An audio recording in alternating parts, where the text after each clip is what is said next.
Hello beautiful soul! Welcome back to my channel. This is Mecha Ame from Japan, Kabayan Virgo. This reading is for you. Tingnan natin yung second half ng May 2026. Maraming salamat muna sa mga subscriber, new subscriber, cross-watcher, at sa mga bagong pasok dyan. Welcome na welcome kayo sa bahay ni Ate Aimee. Salamat din sa nakataba ng puso ninyong mga comments at sa mga nagpa-personal reading. Marami pong salamat. Kung gusto niyo ng energy niyo lang talaga, gusto niyo makuha natin all the details para sa personal reading is in description below or mag-message lang kayo sa ating Facebook Messenger. At salamat din sa mga nag-like, comments, at sa mga nag-hypes ng aking video. Maraming salamat. God bless you. Tingnan natin, second half mo, Virgo. Energy reading, general reading. Okay. Merong mga great personal sorrow. Pwede may mga pagdadaanan ka na konting lungkot by the second half. Kung sa aspeto, hindi ko alam. Pero pwedeng sa lalaki kasi nandito rin yung lalaki, ano? Maybe you are dealing or relationship with a man with blonde, gray, or white hair. Pwedeng sa kanya or pwede sa mga bagay na naiisip mo or may mga bagay ka na maiisip na makapagpapalungkot sa'yo. Pwedeng na doon sa point na yun. No? Pwede rin kasi ito is kasi we have the success, pwede rin kasi ito sa iba is tears of happiness, no? Sa iba sa inyo kasi we have the success. Siyempre, you have a success. Ang nakita ko dito, hindi rin yung pag-uusapan ka. May mga wish come true. Ako nakikita na makakamit, no? Sa iba sa inyo. May mga paglalakim o paghahanap ng mga information or you need mag-seek out your information na pwede makatulong sa iyo. Pwede na doon sa point may mag-iisipan ka. Kung ano man tong teardrops na to, mag-ingat ka pa rin sa mata mo ha. Pwede sumakit mata mo, mapawing ka, mamaga kasi sa mamaga yung eye bag mo, yung mata mo, o kaya magka-sore eyes ka, ano ba mga sakit sa ano. Basta mag-ingat ka lang when it comes sa mata, no? And butterfly, change for the better. Na pwedeng doon sa point na may mga pag-iisipan ka na for a change, no? Pwedeng doon sa point na kung saan aspeto ng buhay mo yan. O may mga pagsisiyasat ng mga bagay-bagay o may pag-iisipan ka na babaguhin maybe sa iba, no? Yun ang nakikita ko sa inyo. Siyempre also this a transformation, no? When it comes to a butterfly, maaaring magkakaroon na ng transformation happen into your life, pwedeng sa mga connection mo, pwedeng sa mga, kasi of the successful din, pwedeng may mga matatapos na, pwedeng, di ba yung butterfly kasi, di ba parang yung hindi pa siya lumalabas yung backpack niya, di ba nakabalot siya. Pwedeng ngayon is makakawala ka na sa isang sitwasyon, yan, mga ganun sitwasyon, bayad ka na sa ganito, bayad ka na sa ganun, tapos ka na sa ganito, tapos ka sa ganyan, mga ganun sitwasyon. Kasi transformation yun eh, freedom. Doing something risky, taking a chance. Pwedeng by this second half is nandun yung point na makikipagsapalaran ka. Nandun ka sa situation na yun. Nandun sa may mga gagawin ka sigurong action this time na susubukan mo siya. Mga ganun sitwasyon. Kung sa aspeto ng buhay mo yan. And romance is in the air. Hindi lang, when it comes to romance is in the air. Siyempre iba dito, this sa love life, no? Mga karelasyon. Hindi lang naman kasi siya when it comes to a romance is yung partner, yung pwedeng sa magulang mo, kapatid mo, sa anak mo, o a person who's connected sa'yo. Pwedeng nandun sa point na may magbibigay ng pagmamahal sa'yo or someone, ikaw ang magbibigay ng pagmamahal. Pwedeng nandun sa point na yon. And August, pwedeng connected ka sa may kaarawan ng August or also this 8 weeks, 8 days, 8 weeks, 8 months. Pwedeng nandun sa point na yon. Maaaring nandun yung point of illusioning something or may mga feeling emotion kasi we have the teardrops din kasi. Worrying also na worrying, illusioning, mga feeling emotional, mga ganong sitwasyon. Pwede may mga pag-iisipan ka kasi di ba sabi ko andun ni si butterfly. Yun. Or maybe, kasi we have the rose din kasi pwedeng may tao na ko-connect sa'yo na ganito yung sitwasyon niya, na may kalungkutan o may pinagdadaanan siya, no? Pwedeng na doon sa point na yun sa iba, sa inyo. And meron kang siya, take care or there will be a loss of material wealth. Okay. Mag-ingat ka na lang sa iba sa inyo pagdating sa pera. No? Kasi this a loss. Pwede kasi ito isa sa sitwasyon, nabubulol si ate, sorry, sitwasyon na nangyari noon na pwedeng maulit siya muli ngayon. Kaya ingat-ingat na lang din kayo. Ano? Control and balance. And opportunities are waiting for you. Congrats kasi may mga magbubukas na pintuan para sa iyo. 'Di ba? 'Di ba sabi ko nga sa Virgo, hindi ko alam kung ano yung meron ka. Na, alam mo yung parang kasi andito si Shark, 'di ba? Dito si August. Kahit na ibalik ka sa nakaraan, may magbubukas sa iyo eh. May darating at darating sa iyo na pintuan. Alam mo yun, na doon sa point. Kaya nga yung nakaraan na title ko, 'di ba? Ano ba talagang meron sa iyo na wala sa iyo? Ano yung point na yun? Kasi, well, kasi ang Virgo kasi ano, magaling din kasi kayo to resolving the problem eh. Parang na, andun yung point na energy nyo, no? Sa nakita ko sa'yo, yes, there's opportunity are waiting for you. Maaaring may mga opportunity na darating sa iyo. Or, andun yung point na makikipagsapalaran ka sa bagong sitwasyon sa buhay mo. Or, pwedeng sa iba is nangyari nito at gagawin mo siyang muli.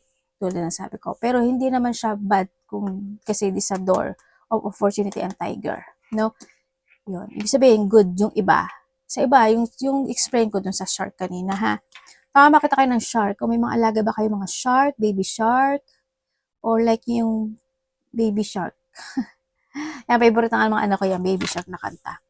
May mga aso ba kayo? Protection from a powerful friend. When it comes dito, is there's a person na very loyal sa iyo. Or ikaw yung loyal sa kanya. Titingnan natin si Rose, siya kasi dog, ibig sabihin, when it comes to a connection, very loyal kayo sa isa't isa. Handun yung connection, handun yung love, no? Sa iba sa inyo. Sa iba naman sa inyo is darating pa lang ito, kung kayo is single. Kasi may darating. Sa iba naman sa inyo is andito yung point na may taong babalik at nag-iisip siya to come back. Okay? Sa iba naman sa inyo is andito yung point na pwedeng may mga aso kayo na very loyal sa inyo and na doon nararamdaman mo na love mo naman siya at love ka niya. And sa iba dito is ano to, may tao na gusto mo siyang protektahan or may tao na they want to give you love and protect you. May taong ganon. Protection from a powerful. Pwedeng ang sa friend ha, tandaan nyo ha, sinabi ko naman, di ba, hindi lang yan friend as a friend, pwedeng kapatid, magulang, anak, connections actually. Tingnan natin energy ni Virgo. Energy ni Virgo. The world. Diba sabi ko sa'yo eh.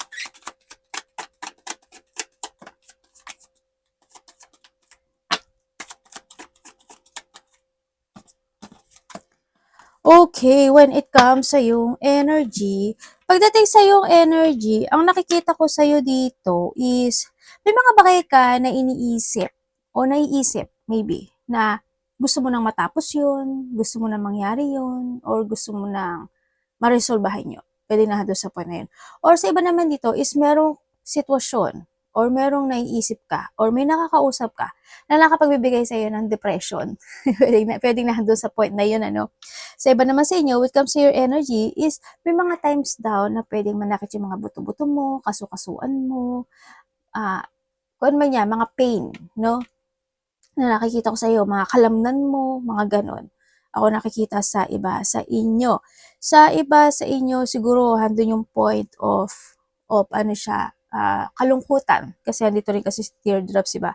Maaaring nahandun yung point of kalungkutan, worrying, situation, or nahandun yung point na may mga disappointment, or pwedeng may mga sitwasyon na pwedeng ma-intense ka, o kaya is, sa iba dito is, pagkalito, o kaya kalungkutan nga tulad ng sabi ko.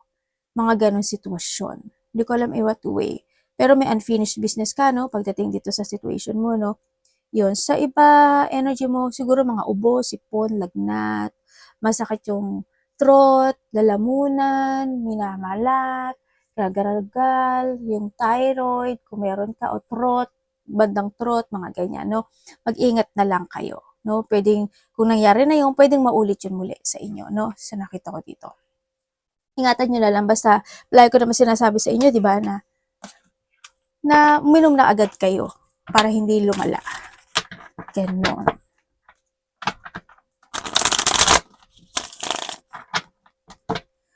Parating kay Virgo.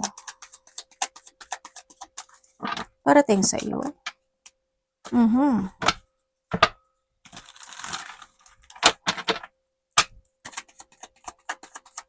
Parating po sa kanya. Dalawa agad, ate. Ako din nagulat eh. Parating sa iyo. Related ka ba kay Aries, Leo, Sagittarius? Okay. Okay, parating sa iyo. Unahin ko muna ha. Meron ako nakikita na may tao na mga abuso or aabusuduhin ka. May mga selos or tampo. Ako nakikita. Andito rin yung point na may tao, sana hindi ikaw, na magiging masyado siyang exage sa'yo or may mga exage situation. Exaggerate na sitwasyon, pwedeng nandun sa point na yun. Na, kumbaga over makareact, over ng ganito, over mga exage. At siguro alam niyo na may exage, diba? Andito rin yung point na may tao na magiging pwedeng mapagmataas or magiging dominante. Pwedeng mayabang, hambog, ano ba pwede pang explain doon?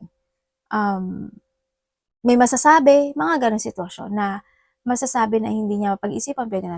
Okay, parating din sa iyo, ang nakikita ko sa iyo dito is traveling.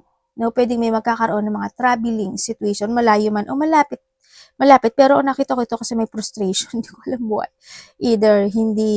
Either nagwo-worried ka, or nalilito ka, or nakaka-thinking ka ng negative thought. Pwedeng nahandon sa point na yon, no? Sa iba sa inyo. Sa iba naman sa iyo, kasi may ano rin ako dito, pero mangyayari siya kasi may departure ako nakikita dito. Sa iba naman sa inyo is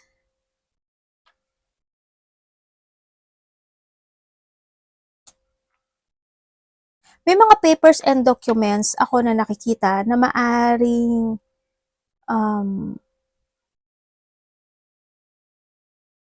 maaring inayos or isasaayos o inaayos na ito is mariresolve siya. Ang nakita ko mariresolve siya. May mga papers and documents na may din na stuck, na trap, or mga issue, no? Pwede mga issue, mga ganyan, mga importanteng bagay o importanteng sitwasyon na nagkaroon ng issue na mariresolve. Yun ang nakikita ko ha. And then parating din sa iyo is yun nga, sabi ko nga, kung gusto niyo ng bagong trabaho, yes, meron. Yung iba dito, kayo, no? Kung gusto niyo magtrabaho sa abroad, pwede. May nakita ko, iba dito traveling. Yun.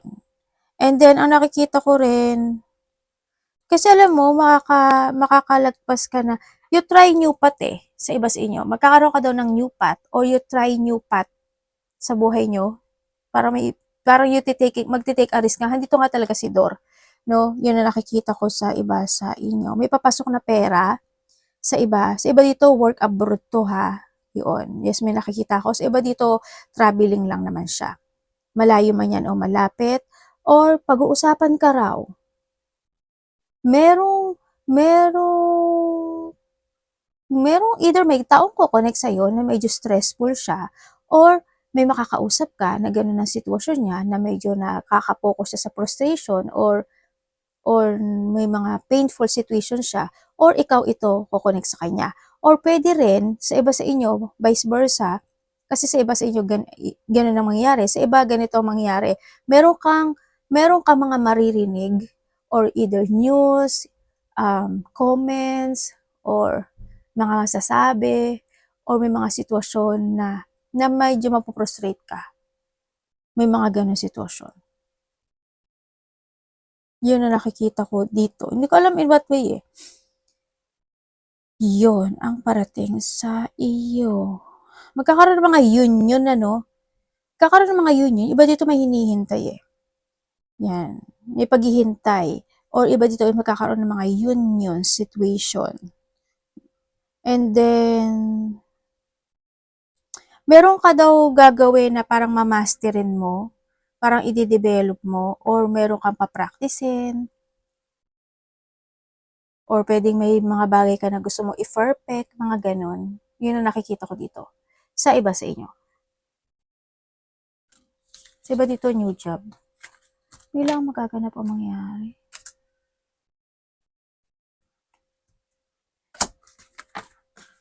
May pagtulong din pala, no? Ingat din pala kayo, no? Kasi iba dito, baka may mga time na hindi kayo makapagtulog sa iba sa inyo. O kaya naman manakit ulo mo, paa mo, likod mo, batok mo, balakang mo, yan bandang likod. Ingat na lang kayo, no? Sa iba sa inyo.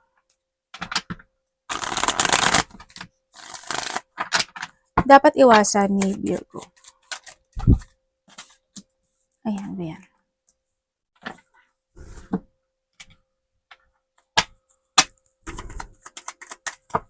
Dapat pong iwasan ni Virgo.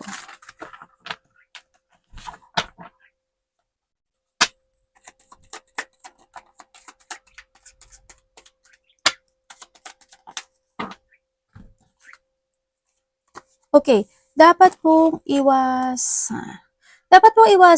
syempre, is, may mga time kasi na kailangan mo rin magsalita ng no, mga ganyan. Wag lang oo ng oo, mga ganyan.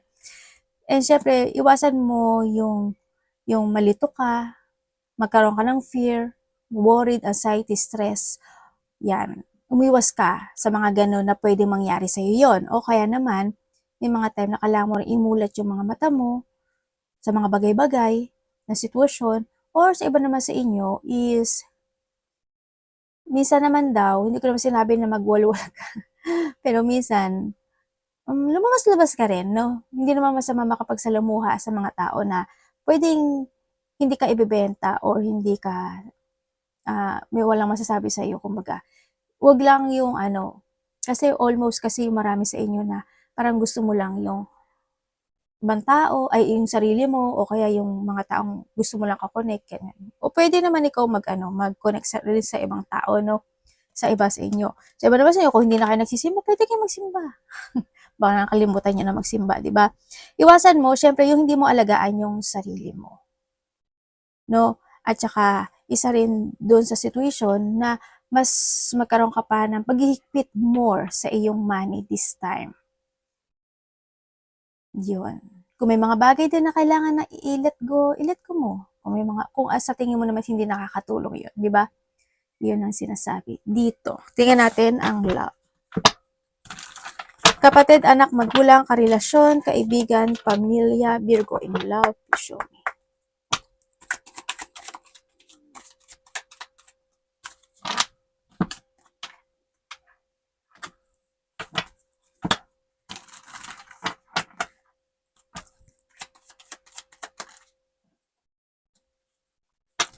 Okay, iba dito family to.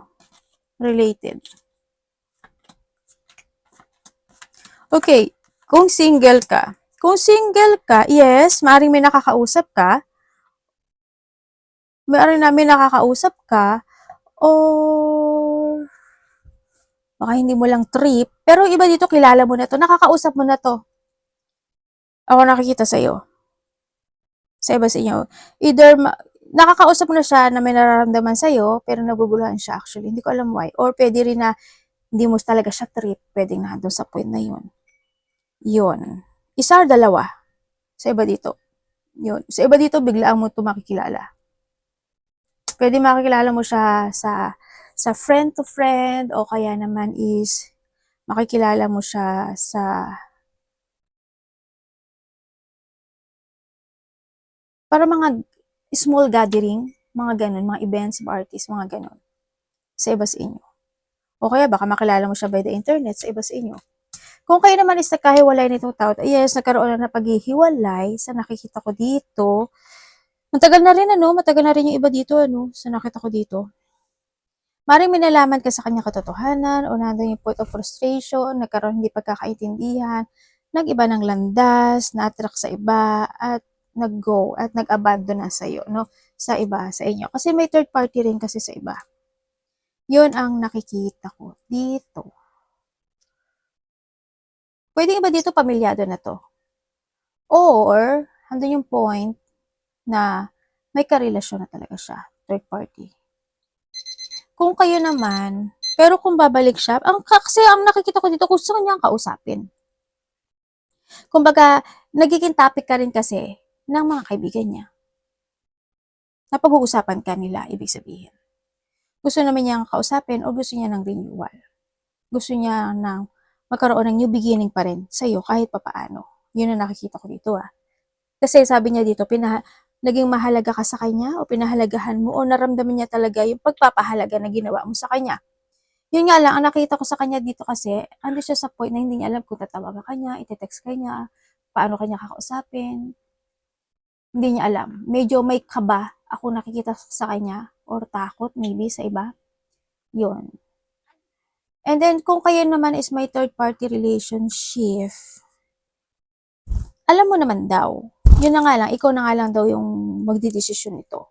Kung gusto mo daw na mag-iba na at mag-let go, okay lang naman daw. Kasi, iba dito ready to let go, no? Parang ready to abandon. Or iba sa inyo is talaga mas nagpo-focus na rin kayo sa sarili nyo, kahit na may third party. Pwede rin na iba sa inyo is nakatagpo kayo ng ibang tao, no?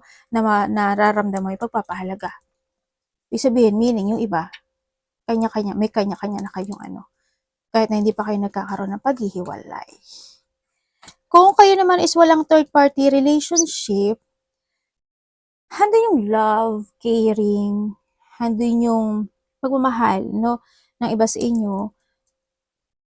Alam nyo sa sarili nyo kung ano yung mga bagay na targeting nyo or ano mga bagay na point na mapag-uusapan nyo no, nato sa. Yun nga lang siguro, may mga time lang siguro na darating yung time na either kasi sa iba sa inyo, kayo LDR, may mga time na dadaan kayo sa point na makakaramdam ko talaga ng disappointment. Kasi natural naman yun sa relationship, yung mga disappointment, mga lungkot, yung hindi pagkakaintindihan, ganun. Natural yun, no? Pero kahit pa paano, na ganun na mangyari sa inyo, handun pa rin yung Ten of Cups, no? Na handun pa rin yung magkakabati pa rin kayo at the end.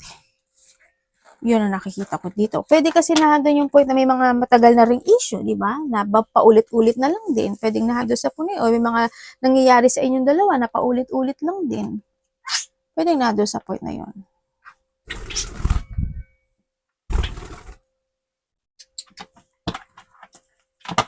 Tingnan natin ang iyong money.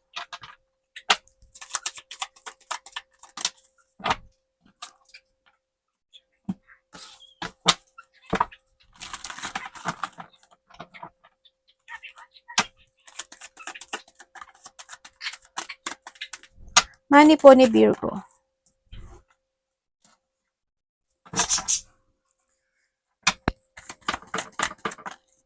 Okay, when it comes sa iyong money,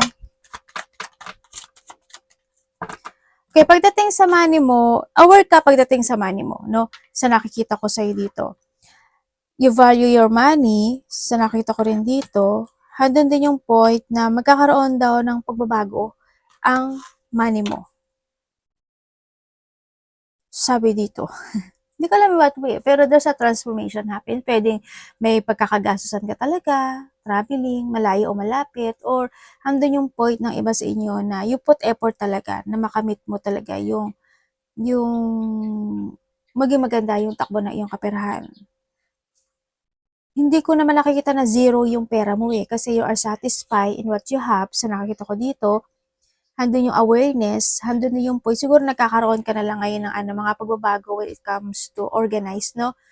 Mas nagkakaroon ka ng arrangement, organize, kumbaga, pagsasaayos, yun, pinaka-the best. Nagkakaroon ka ng pagsasaayos this time. Or, maybe, sa iba sa inyo, is kailangan mo isaayos. Pero, sa iba sa inyo, okay siya, yung money mo, kasi handun yung point of progressing, no? Nahandito rin yung point na parang iba dito may hinihintay Hindi ko alam in what way. Pwedeng naghihintay ka na may darating o connect sa'yo kung may mga business ka or mga connected sa'yo sa mga opportunities. Pwedeng nado sa point na yon. Pero dito, there's a new beginning happen into your life when it comes to your money. Yun. Pwede rin na magkakaroon kayo ng mga paglilipat, Hindi ko alam in what way. Pwede maglilipat-lipat kayo. Pwedeng kung traveling yan, kung trabaho, lilipat kayo ng Yan. O kaya naman maglilipat kayo ng mga pera, bangko-bangko, mga ganun. Pwedeng na doon sa point. Parang sa iba dito kasi may mga ililet go ka na rin. Awareness and let go and change of decision making when it comes sa pagpapatakbo ng pera. Yun ang nakikita ko sa iba sa inyo. Siguro kung sa paghingi ng tulong, may hingi sa'yo ng tulong. Pagdating sa pera. Babae. Hindi ko alam kung sino. Yun. Pwedeng babae or lalaki kasi we have the lalaki din dito. Sa iba ganun. Arigatou namaste, God bless.